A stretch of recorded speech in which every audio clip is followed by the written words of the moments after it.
just a quick class on concrete masonry fasteners. The first ones I want to talk about is the Dino Bolt. All right, so Dino Bolts come in all sizes, all shapes, all diameters. Now, for my job down here, I'm going to be using some 10mm Dino Bolts. And for those who aren't familiar with how Dino Bolts work, simply once you tighten up this nut, it flares. And if you watch down the bottom here, I'll show you, you've got the stud on a taper in the middle. That head there flares out this part here.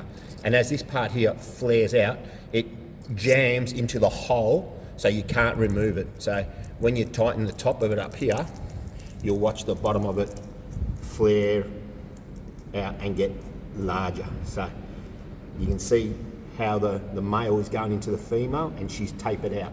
All right, so that's a Dino Bolt. Then you've got your through bolts, which are very similar to the Dino Bolt, except they've got a smaller sleeve here, and again, you get smaller ones, different diameter ones, same principle. As you tighten up the nut, the sleeve flares over the taper and it jams into the hole until you get something similar to that. So you've got your Dino Bolt, then you've got your through bolt or your true bolt. Again, next is your anchor screws.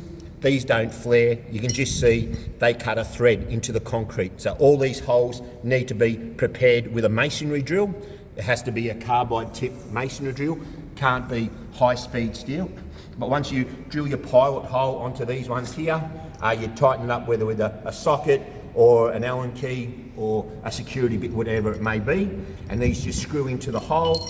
And then finally, you get your chem set, your Hiltis, all right, which is the chemical set.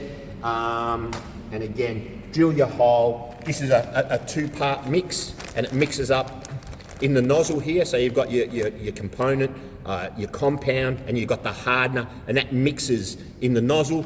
And then you just stick your Dino Bolt, and the chemical goes off, and then you can't get these Dino Bolts out as well. So I'm aware there's all different masonry concrete fasteners: Dino Bolt, through bolt, anchor screws, chem sets, or the ram set, or the Hilti. But for this job, I'm using the Dino Bolt. So I just wanted to show